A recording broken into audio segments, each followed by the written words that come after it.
Okay, so study church history. We're going to come back to that because there's all with the church. There's a reason why people don't know about the gospel topics essays. There's a reason why the church hid its history for so long. It's because many, the whole Leonard Arrington stuff, if you read, the books on that. I've read the Arrington book. Yeah, the brethren have been paranoid that being open and honest about the history would cause people to leave. And so you're saying something, I guess you're kind of saying something different and you're not. You are listing reading church history as a way to help your faith grow, but you're also acknowledging that some are going to leave because of it. And that's just realism. It's just realistic. Yeah. I think that over time, church history, if we're good at it, becomes more both normalized into our discussions, and then the implications of it become considered in a better way. Mm-hmm. I think one of the challenges is that when we don't talk about things and someone finds out about them, number one, they lose trust. Yeah. Number two, we provide, meaning we as faithful church members provide no narrative for them to deal with it. Yeah. And because of that, they're left alone. And they can't ask the questions in gospel doctrine class. Right. Their bishops, what as Marlon Jensen says, first off, the bishop doesn't know the answer to the question. And doesn't know the question. Yeah. So he certainly doesn't know the answer to the question. I think he says something like, now go do your home teaching, and read the scriptures more. And, and if we can only respond that way, then we're actually missing a critical element of faith development in our own lives. Right. So contextualizing the history, basically. Mm-hmm. Yeah. And we can so does that happen next week or next year? It doesn't happen when the gospel topic essays rolled out, right? And still many don't know about them, and they're certainly not incorporated into curriculum. And many are uncomfortable with the framing of the gospel topics essays because like many criticized Richard Bushman in Rough Stone Rolling, but also certainly gospel topics essays. If someone hands to you a contextualization of the Book of Abraham or polygamy or whatever, they can do it in a way that's honest, and they can do it in a way that for many feels like it's incomplete or it's a little bit too generous or a little bit disingenuous. And so thus you get a lot of people, even in your book talks about, at least one of the people you mentioned in the book talk about reading the gospel topics essays and being very disappointed. Yeah, that was it for them. Anticipating that it would be this moment of like honesty and clarity, and you said it was it for them. Yeah. Okay, you talk about focusing on the Savior Jesus Christ. There's another part of the book where you talk about how, and I thought this was really bold that you mentioned that sometimes people can go an entire 2 or 3 hours and not hear the name Jesus Christ except when it's in the closing prayer or the end of a testimony. And so you're saying focusing on the Savior is a great way to help your faith grow. You kind of mentioned this at the beginning, and I don't know if we were on air or just private at that point, but the Savior really was really remarkable in what he was saying in his ministry. Some would say revolutionary. One would say he was blowing up kind of the social and the political and the spiritual world around him. And all radical means, by the way, is getting to the roots, right? Yeah. That's it. It doesn't mean blowing up things. It just means getting to the heart of the matter. Yeah. So thank you for clarifying that. It was... I love a couple of his examples. I love where he ministered to people who were ritualistically unclean, who, because of the nature of their birth or their bodies, were not able to worship and participate. And there's a couple of instances of that. One was the lepers. We say that differently now, those who are affected with leprosy. But just because they had that disease, they could not worship in the temple. Right. Could not make offerings. Yeah, and he's saying stop that. And then there was the woman with an issue of blood. And she had a bleeding disorder. And because of that, she could not worship. And there was an element of the Savior's ministry where he was breaking down the societal structure that was tied to religion and tied to class and economics, where he was tearing that down and saying, we are all children of our heavenly parents. And that was pretty radical there. And then you can kind of track that further as the church starts to think about going out to the Gentiles, and you get into Peter and Cornelius and, circumcision and dietary laws and what's in and what's out. And Christ painted that message with the Samaritan at the well, with the Good Samaritan, so many different ways. But still, even then, it was really hard to get through their head that we are all sons and daughters of our heavenly parents. And so I think when we focus in on Christ like that, it allows us to transition to thinking about what does it mean to love God and what does it mean to love our neighbor. And in the context of faith crisis, our neighbor is someone who is in the dark night, or who is post-Mormon, or who is different in one way or another.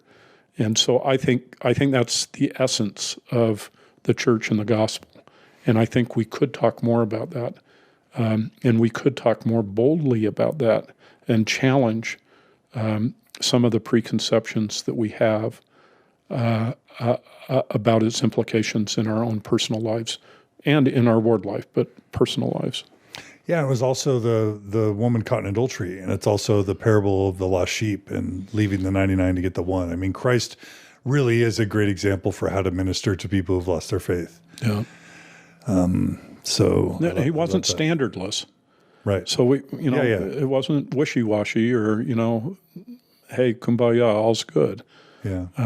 He did demand hard things. Yeah. But usually of us to change. Right. So jumping to the Patrick Mason concept of a truth cart, this is something that I touched on in my essay. I wrote an essay back in 2007 called "How to Stay in the Church After a Crisis of Faith."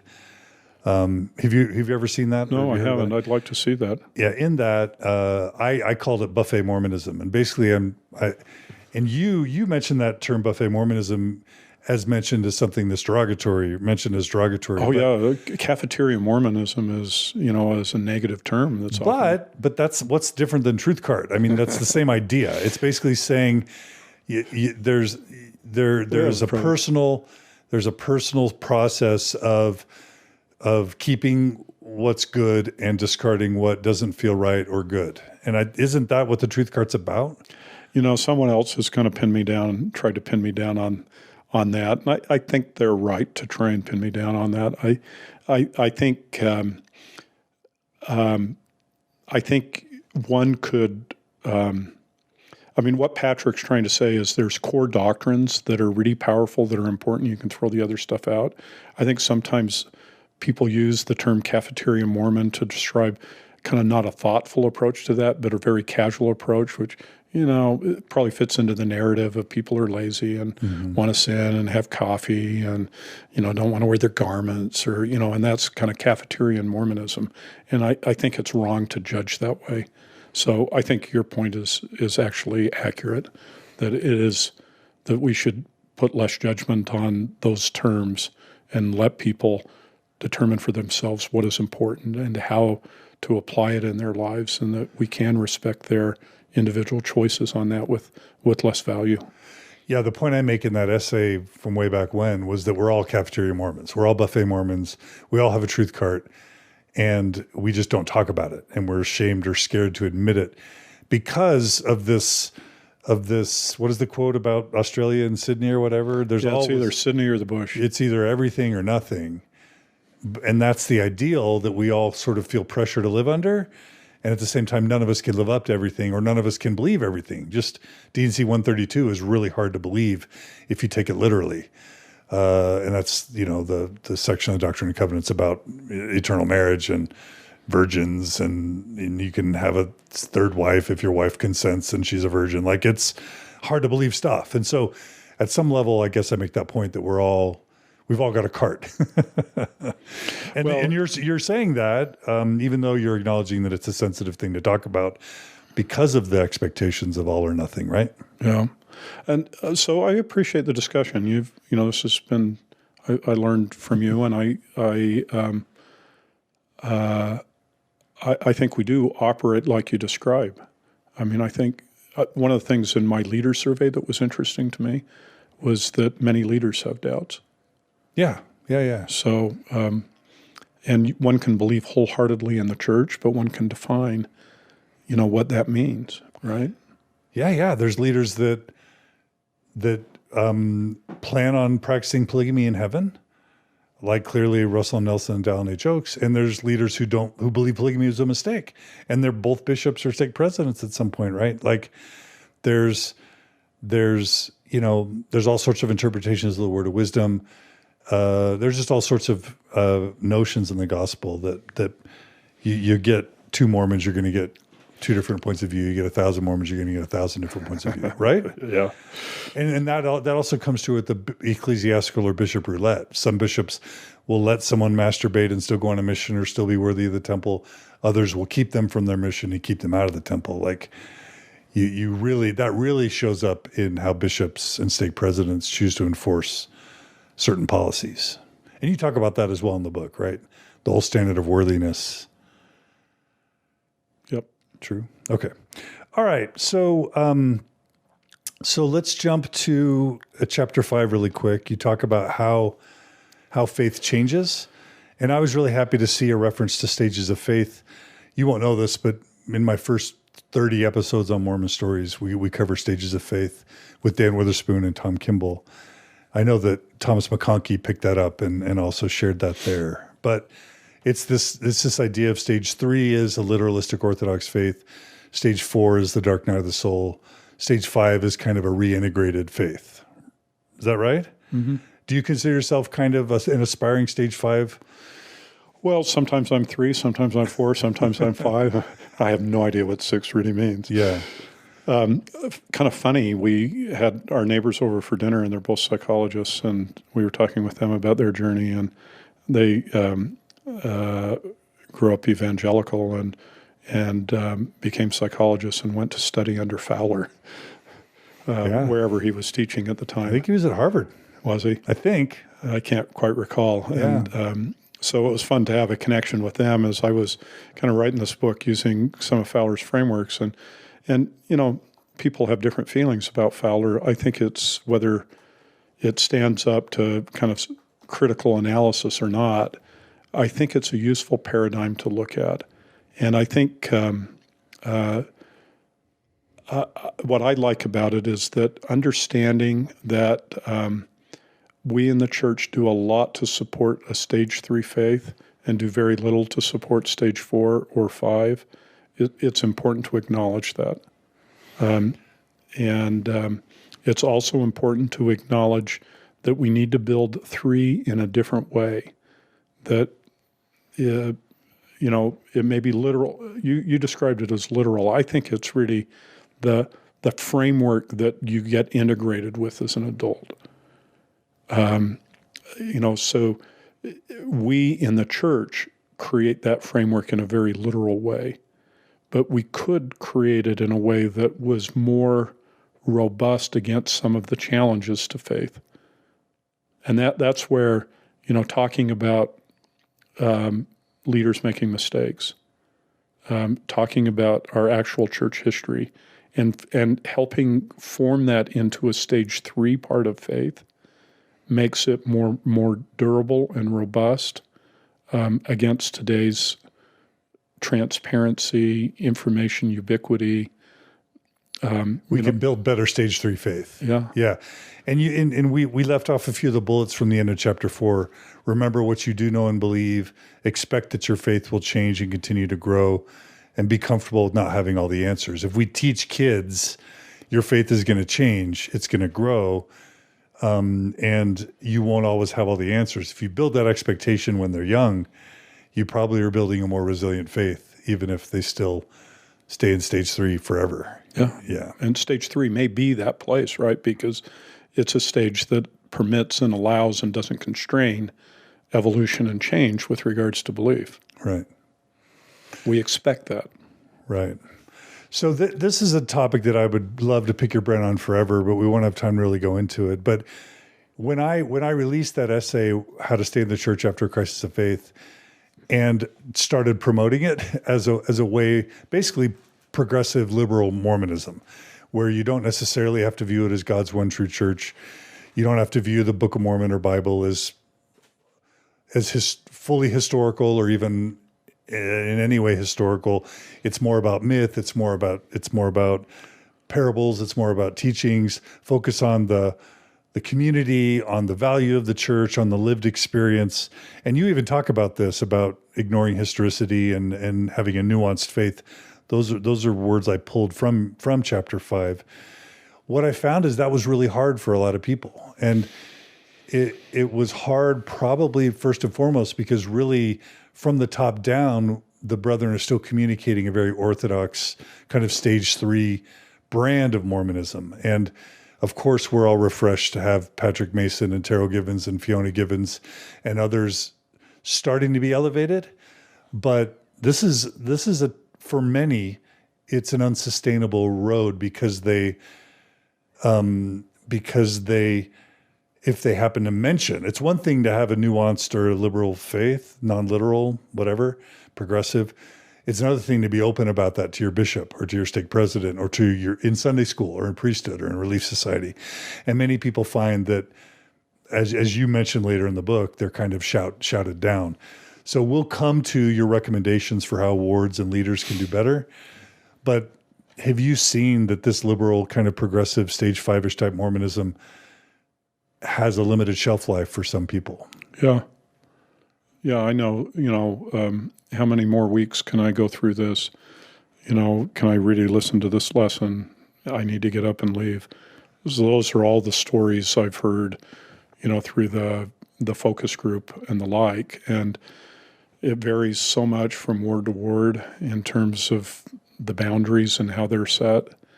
Who's the leader? And it's primarily what's the culture of the ward? We like to, I want to say that the women leaders have some influence on this, but it's largely the bishop and the stake president that set the tone on this. And that's kind of where it goes. And if you're in a ward where you get shut down, and, I think I use a very benign example of Job, the literalness of Job. Right. And I try and pick a very benign one, and you get shouted down on Job, then, you're never going to be able to express your view about evolution or the age of the earth or polyandry, or, so, that's a test, right? And if you can't get through Job, you can't get to some of the real Book of Mormon issues. historicity, yeah. So, yeah. Book of Mormon historicity is a pretty big reach to get into in a Sunday school class. Oh yeah, for sure, especially now. Yeah, maybe forever. I don't know, but there certainly should be more space. Yeah, and I think members that have questions kind of know the limits, and I think they're fine operating in some sort of social construct where they honor the limits that construct creates for them. But if there's no middle way, there's no permission to be slightly out of the center, then it gets pretty tough. Yeah. Day after day, week after week. Yeah. So we've got a lot of growing to do as a church, and your final chapters give us some tips on how we can grow. So we'll wait and come back to those. But I love that you mentioned stages of faith and maturing faith. And I love the work people are doing there. Chapter 6 is about trust, and you have 4 tips for building trust. Listen, ask questions, don't stereotype, and keep confidences. Do you want to talk about chapter 6? Your favorite parts? Or Well, so some of the data here, is probably just worth mentioning. I asked the question of members in a faith crisis survey, I trust my local leaders to guide me through my faith crisis. And 0% strongly agreed, 1% agreed. So for someone in a crisis already, they are completely on a different page than their ward leaders are. They don't trust their leaders in terms of them providing help and understanding for them. That's at a local level. There's also, I trust church leaders in the big buildings to be able to respond to, trust in a lot of ways, the policies they set, the representation of the church, the direction of the church, and things like that. We can't change that, but we can change the first part. We can change the ability of our leaders to be able to relate to people and help people in a faith crisis. And I'm not sure what the exact four points you went through, but understanding people. Listen, ask questions, don't stereotype, and keep confidences. Yeah. So Did I get that right?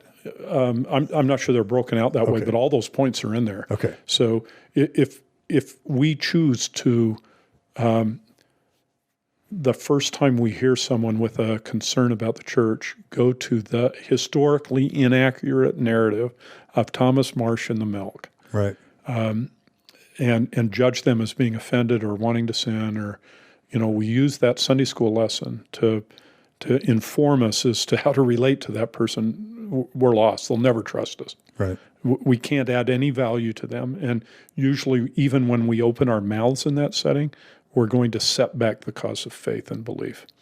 So we have to listen. We have to really understand what they're feeling, why they're feeling it, why it is so important to them, what it threatens, and we need to validate that that's real for them.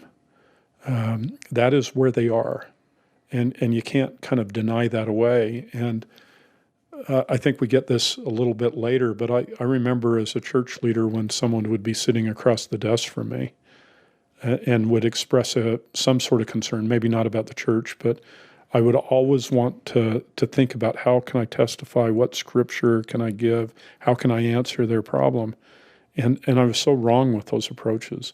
The more correct approach, the more effective approach is to be kind of in my mind praying about what is that person really feeling? What questions can I ask that really help me understand what's in their heart? And if I can do that, I'm far better than if I'm simply trying to react and defend and testify and call to repentance and all of those other knee-jerk reactions that I think we as leaders or parents have. So, and that means we don't judge them. It means we don't put labels on them. And it means that we truly do get into their human experience. And this thing I'm about to say was all throughout the book in my response. And I'll throw it out here, but we'll come back to it. Listening and asking questions is I've found one of the most difficult things for Orthodox Mormons to do. It's so stereotypical for the people that I work with to have their crisis of faith, to want to come out about it. So they write some big letter or email to announce their faith crisis to their bishop, to their family, or they just leave. But overwhelming the response to people leaving the church is, do you know what the one-word answer I'm about to give is? Silence. Yeah. Every single person I've ever talked to, I think, or almost everyone, feels like they're just stunned. My parents never asked me what happened. My siblings, my ward members, I was bishop. Not one person from the ward ever came and asked me what happened, wanted to understand. And the reason why I'm saying all this is because I believe, and this is the biggest question I have for the entire book, this is it, is I believe that the reason why the Brethren have acted the way they have for so long and why people react with silence to people having a faith crisis is because of the perception that doubt is a virus. It's a virus that can be caught and infected and spread. And so people always say, why wouldn't they just ask me questions? Why wouldn't they just listen? And my response is because it represents a crack in the door of their entire worldview unraveling and them becoming infected with the virus of doubt. And so I do think your recommendation of listening with sincerity, asking questions, showing empathy, which we talk about later, is probably the most radical suggestion in the whole book because of the risk of the virus spreading. How do you think about that? Do you disagree with that? And how do you know that that's not the outcome of these recommendations?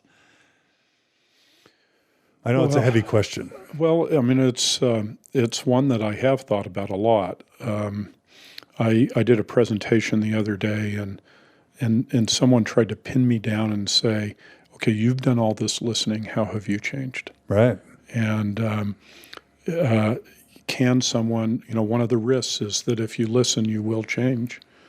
And not just change, but potentially apostatize, right?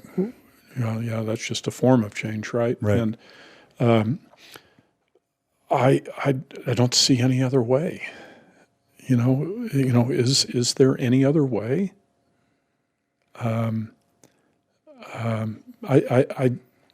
What is the alternative? What we're doing now. So we can pretend that there's not an issue there. That doesn't fix it.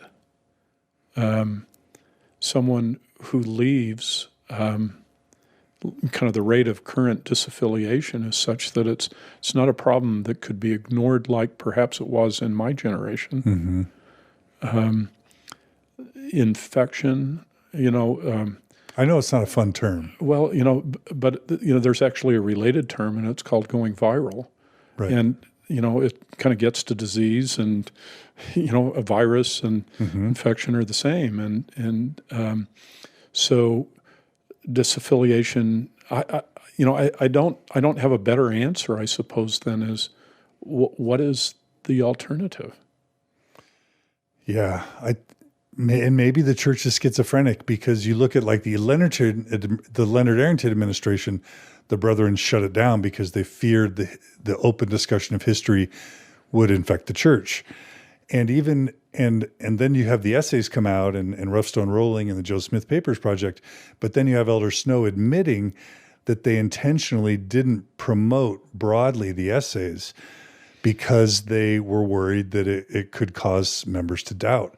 And that shows that at the highest levels of the church, there was a desire to share the information, but only kind of just in time to the people who needed it, but a real fear that an open availability and awareness of the history would be the impetus to a lot of other people losing their faith. And so you're right to say what's the alternative. Well, you're going to a set of issues I don't Are above your pay grade? Yeah, I mean, I only kind of know what happens in that bishop's office, or in the conversation you have with your son or your wife or whatever. And we have these broader global issues about how does the church respond to it. And I've done two things. One is Stayed away. I've stayed away because I'm not smart enough, and because I'm not either. I can't affect it. I can't affect it. Yeah. So it's beyond me for many reasons. Sure. And I've really chosen, and I think I'm right to choose this, to think about what goes on in that gospel doctrine class. Yeah. When someone vomits because they're gay and the family proclamation was just used as a hammer to make them where they feel like they can never belong at church. And, so I have to listen to that person. I have to acknowledge that they have those feelings. And so I have to go up to them after the class and say, tell me why that was really hard for you. I want to understand. And if I'm the bishop in the office, I want to understand why someone feels that way, or a son or a daughter. In that sense, there is no other choice. Otherwise, they do just disappear, and it's silence. And they left, and we knew they had a hard problem, but we didn't know what to say, so we didn't say anything, so we walk away. It's not just a church issue, though, John. I mean, it's just kind of life. It's represented in politics. It's represented in so many ways around us that it's just a life skill that for whatever reason we haven't developed a lot of. And we're just better if we develop the skill. Yeah. I come from a business setting, and, if I have a staff meeting and I don't put out a question and people don't give me their honest answers, we're going to do a crappy job as a business. Yeah. And so we have to do the same, when we're working with people one-on-one or we're in any sort of council meeting. We truly have to understand what's going on. Yeah. It just isn't a choice. Yeah. It's kind of like quarantining has a limited value in the long run. You got to get to how to cure the illness, right? And not to call a faith crisis an illness, because it can lead to a flourishing of personal development. But we have to figure that out. And I'll just say personally that I've probably interviewed 20 ex-bishops on Mormon stories, several of them who lost their faith while they were bishop. And you're right, the church can't avoid this, because when someone has a faith crisis now, they're going to go to their bishop. And so if the bishop doesn't know this stuff, they're going to become aware of it while they're bishop. And I can't tell you how many, and I even am in communication with actively serving bishops who no longer believe, but they're stuck in their calling because they don't know how to get out of it without hurting people or their marriage or their reputation. And you're right. It's either deal with it now or it's going to be worse later. Is that what you're kind of? Yeah. Yeah. I think you're right. What choice do we have? And if we're a Christian church, can you imagine Christ doing anything else than dealing with things directly? Is that fair to say? He may have had special spiritual skills to be able to understand what was going on, but he listened. He wanted to understand. I mean, the whole essence of Mormon atonement theology is that he descended below all of us so that he would learn our experience. I mean, we go to Alma chapter 7:11, where he talks about how he took upon him our pains and sins and sufferings so that he would know how to succor us in our infirmities. So his very atonement was an atonement of love and understanding. And he may not have had to have had as many conversations, but he felt what needed to be felt to understand people. Yeah, I love it. So we're not going to have time to go into chapter 7 and 8 because I really want to dig into 9 and 10. Other than I want you to read the Theodore, the Rabbi Abraham Heschel quote on page 97. I discovered Heschel when I was going through my faith crisis, and super wise rabbi. I'm sure you've also studied Richard Rohr, right? You've heard about the second half of life and all that. But I thought just using this Heschel quote was super bold. Do you mind reading that quote? Yeah, I want you to know I used this in Elders Quorum the other day. I didn't have it at fingertips, so I said, could someone Google Heschel and I think dull and insipid. Google that and read the quote. So they did. But it's custom. And interesting thing about this quote is 1955. Well, the Jews are always 50 to 100 years ahead of us. Yeah. Whether it's historicity of Scripture, faith crisis stuff, right? I thought that, the first time I came across this quote, I thought, man, this is a great 21st century quote. Oh, yeah. This explains the nuns, right? The rise of the nuns. It is customary to blame secular society and anti-religious philosophy for the eclipse of religion in modern society. It would be more honest to blame religion for its own defeats. Religion declined not because it was refuted, but because it became irrelevant, dull, oppressive, insipid. When faith is completely replaced by creed, worship by discipline, love by habit, when the crisis of today is ignored because of the splendor of the past, when faith becomes an heirloom rather than a living fountain, when religion speaks only in the name of authority rather than with the voice of compassion, its message becomes meaningless. And you know how earlier in this podcast I mentioned the word strong or bold or sharp? Like, including that quote in a Mormon context is a really bold thing, but I think many of my listeners and probably many of the people we're talking about will relate. Well, it's a tough quote, right? Some Sundays, that's the way I relate, right? It's dull, it's insipid, it's, repetition, it focuses in on the past, it's authority. Yeah. Right? So, the quote is bold because elements of it are really true. Yeah, right. So, again, if we can't look in the mirror, so it would be fascinating to be in a ward council where that quote was the topic. Yeah. And so Heschel's onto something here, right? We all feel that. We read it. How do we change things? Is there something that would constrain us from changing the way in which we worship and participate in our ward that would respond to what Heschel says? And there's all sorts of things we can do, and none of them violate any sort of handbook. At least you can come up with hundreds before you start violating the handbook. There's just lots you can do. So I think this is fertile ground, and my hope is that we find ways to kind of take Heschel's observations and think about them and elevate what institutional religion and the Latter-day Saint tradition can be in context. I love it.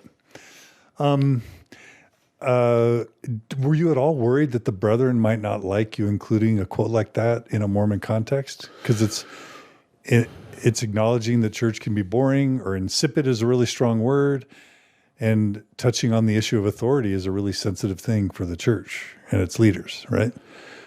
Yeah, I didn't do a lot of worrying about stuff like that, John. Should I have? You're talking to someone who's excommunicated for speaking out, and I'm not the only one. I guess. But you are very different than me, and you communicated way more effectively and compassionately and diplomatically. Well, maybe I should. I mean, I said that too flippantly back to you. I'm sorry. That there's reasons to be concerned on that. I wasn't. It wasn't a big issue for me. I felt like the context in which I kind of put the book together, didn't give me cause to be concerned on this. Right. I felt like there's some outside speakers on this, and you mentioned a couple, and we've quoted some. Richard Rohr. Is that what you Rohr. I mean? don't think I quote Rohr, but no, you don't. But I could. Yeah. Brene Brown. That Vietnamese monk who I can't even say. Thich Nhat Hanh. Yes, thank you. Yeah. So there's folks like that that are here that have great insights, and I take the verse in the Doctrine and Covenants literally when it says, "Search out the good books." Yeah. And there's a lot to learn from other people's observations, and I don't know if we'll ever hear that quote in General Conference. Maybe someday, but I think we'll hear it in wards. I've heard it in a ward. Sure. So just because we're not digging into chapter 7 and 8, belonging and meaning are huge. They're great chapters. Read them. But we're going to jump on to 9, which is ministering. And just because, for the sake of time, I've got some final questions I want to ask separate from just kind of in summation. But I'm just going to summarize some of your main points. And this is going to be slightly repetitive, but you talk about deep listening.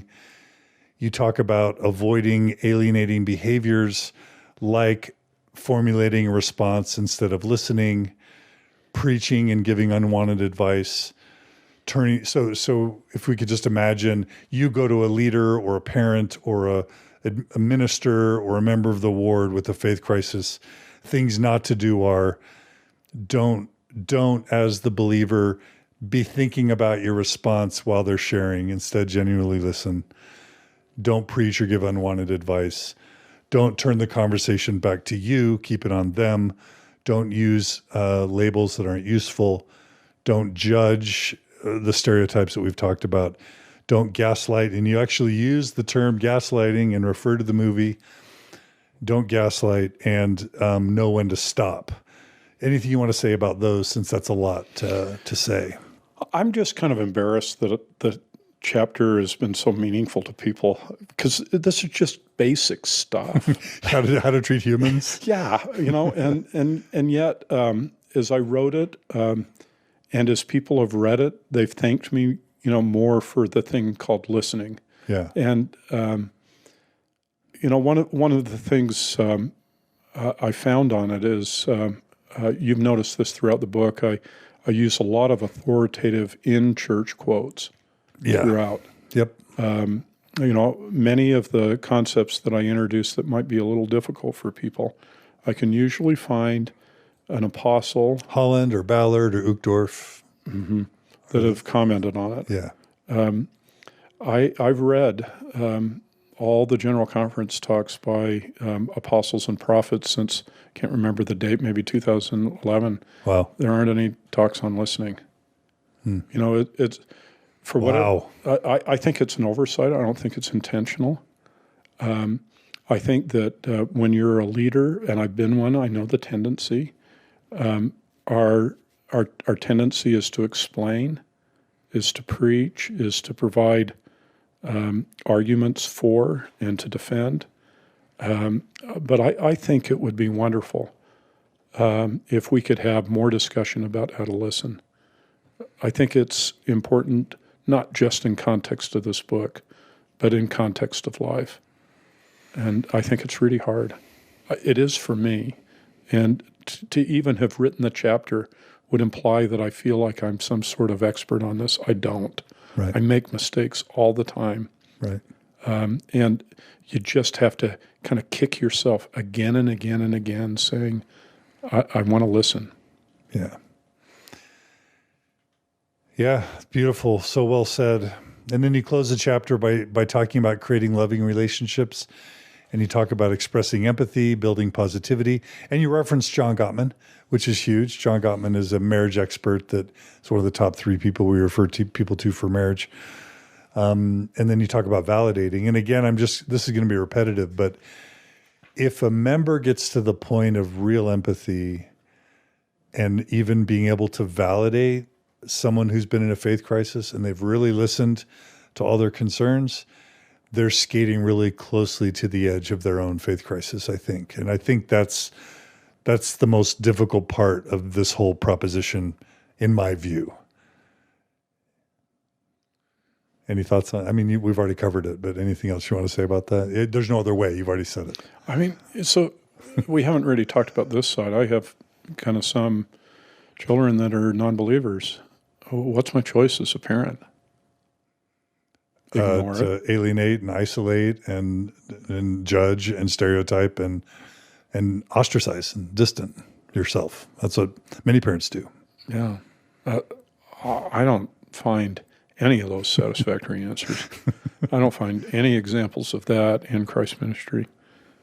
So I don't know what else to do except to do that and immerse myself in their condition. We haven't talked about the word ministering. I didn't use that as a marketing ploy because, you know, the church moved away from home and visiting, teaching to ministering. The word is a beautiful word. What does it mean? It means to deeply understand people's needs and to find ways to help. That's what it means? I think it's what it means. Does the church know that that's what it means? Well, you do provide the definition. And I provide it from an authoritative source. Yeah, you do. So and you also talk about D&C 121, which really is a phenomenal reference. It's beautiful. Yeah, to keep going. So here's what it says on the church's website. Learning of and attending to others' needs. So it is doing the Lord's work. When we minister, we are representing Christ and acting as his agents to walk over, lift, strengthen those around us. And then in the head of that chapter, I use a quote by Ann Tanner, who's a church member, and she said, often what is needed most is for us to be prayerful and to listen without giving advice or platitudes. People who are suffering don't need our explanation for their conditions. Our well-meaning attempts to put the situation in perspective, our perspective, can unintentionally come across as demeaning or insensitive. So I think ministering is to truly understand what someone's needs are and to attend to them. And that, how can you do that without listening and trying to truly understand and not labeling them to push them away or to categorize them in some way? There just isn't a choice. Yeah, there's no choice. I love it. Well, the final chapter is on ministering at church, which is separate from individually ministering. And I just have to say, the vision you have for church is powerful and appealing. As I read through this chapter 10, I'm like, I want to attend that church. You know, this is the church I want to attend. But it's not the church I experienced. And so you talk about 1984 and thought crimes. You talk about we need to not have sort of thought police who are kind of investigating people. And I'll just read through the main points.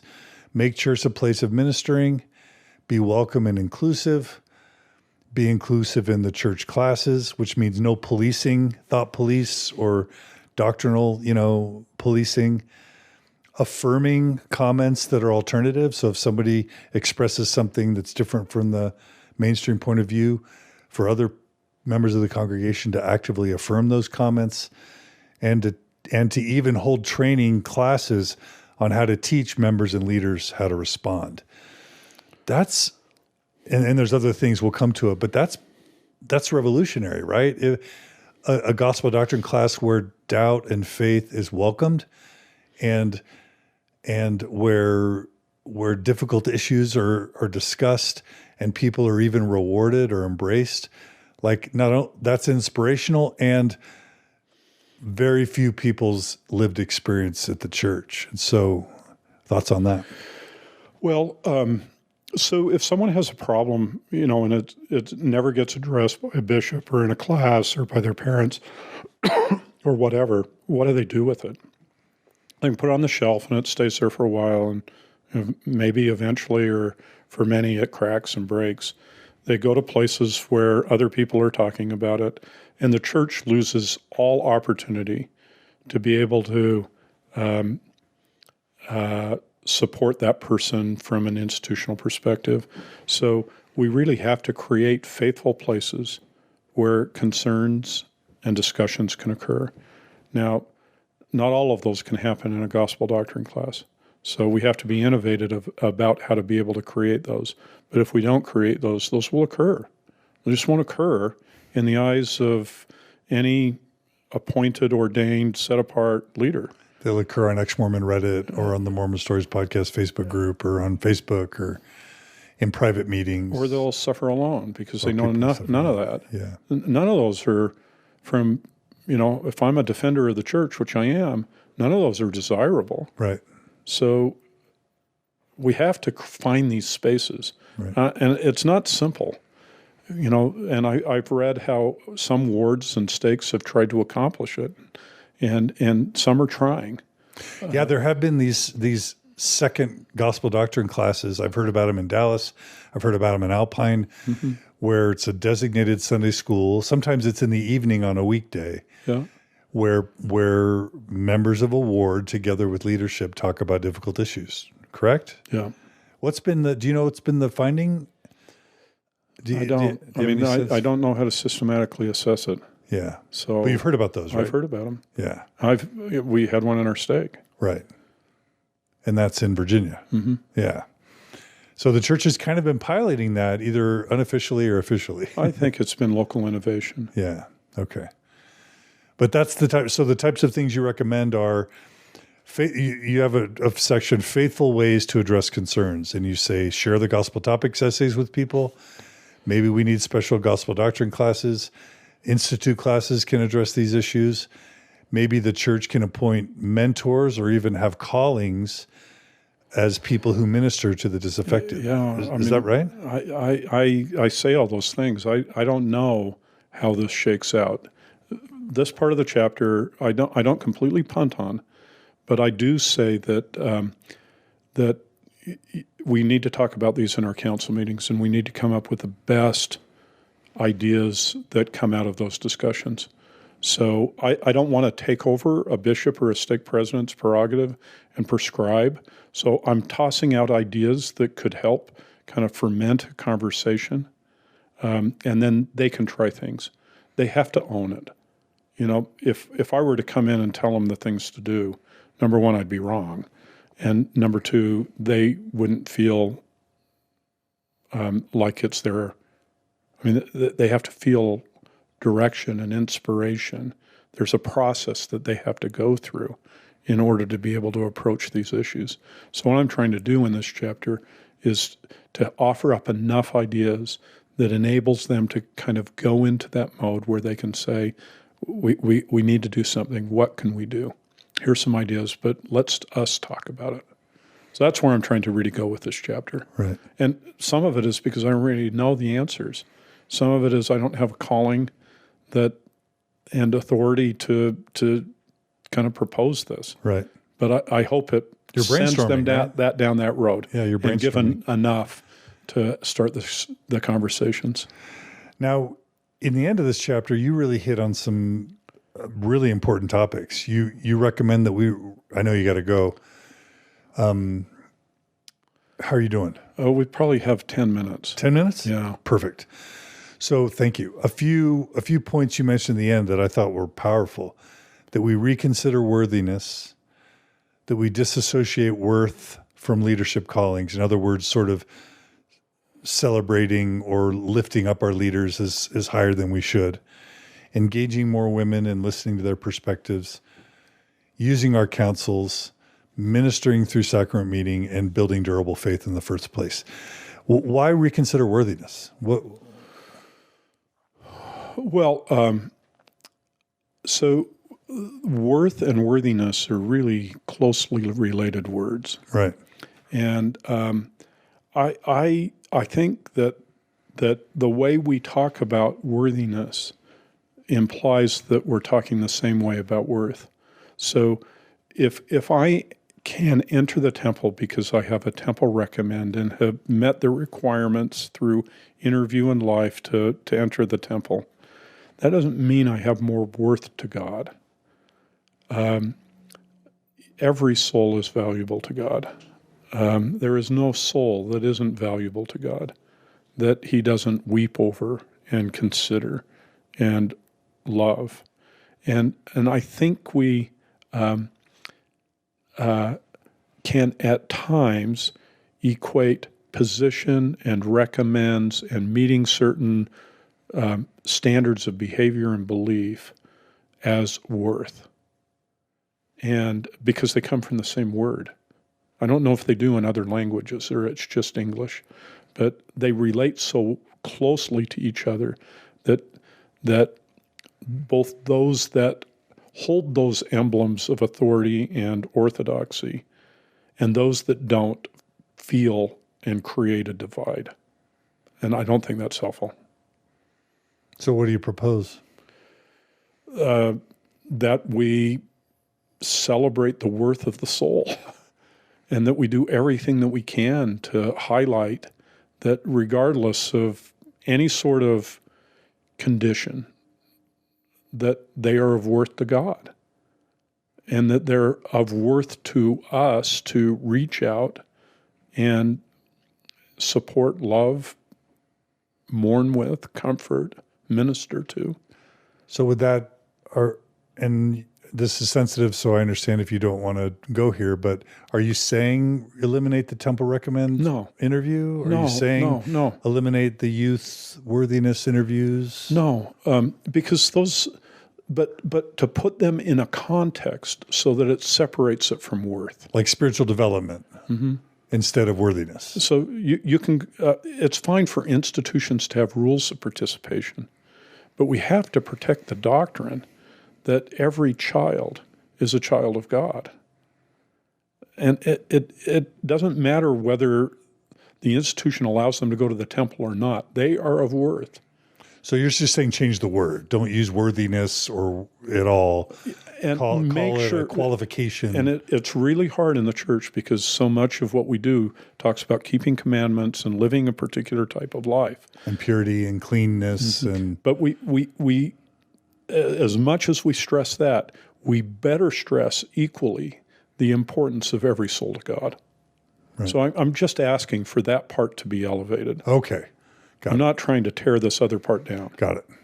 Why do you talk about disassociating worth from leadership callings? I mean, I watched the reactions to Russell M. Nelson's BYU talk yesterday where he tried to give a further explanation of the November 2015 policy and its undoing.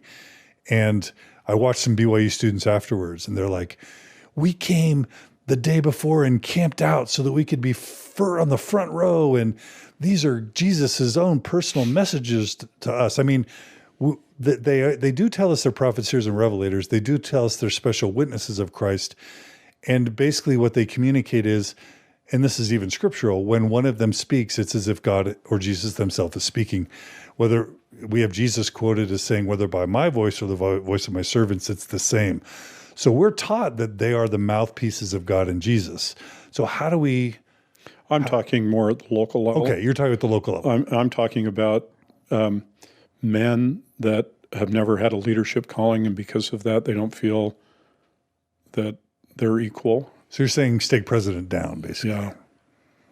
And I just, that we have status in our wards and stakes based on, I mean, how many times have I unintentionally said when I was a bishop I did this? Right. And somehow or other that gives me credibility. It shouldn't. I'm just a member. Got it. Anything else you want to say about engaging women more, using our councils, ministering through sacrament meeting, or building durable faith in the first place? I think we need to think about our sacrament meetings as places of ministering. You know, this is where we can develop better understanding. This is where some of the principles of the book can be taught. We could have a church talk on how to listen. We could have a church talk on mental illness. We could have a church talk on understanding difference and how to be more welcoming and accepting, how not to judge. Listening. You know, there's listening. so many things that we can address there, and that doesn't mean that we throw away all the talks about coming unto Christ or living a particular way or seeking the Spirit in our lives, but we need to be able to speak to the concerns that people have at church, and sacrament meetings is the primary place in which we can do that. Do you have an idea of how LGBT, let's just say legally married LGBT people who are in same-sex relationships can be integrated into the ward and stake level? Have you... In every way we can. You know, without them feeling like a second-class citizen or like they're being judged? Again, I can't change policy, and my approach isn't, but anyone who comes to church and is sincerely seeking Christ, they should feel that they are welcome and are able to participate at church. If they feel that the Latter-day Saint tradition helps them come unto Christ, we should make space for them to be able to be there, unless they're destructive. Right. And, you know, that's not the case with many of the people I've talked with. Couple final questions. Several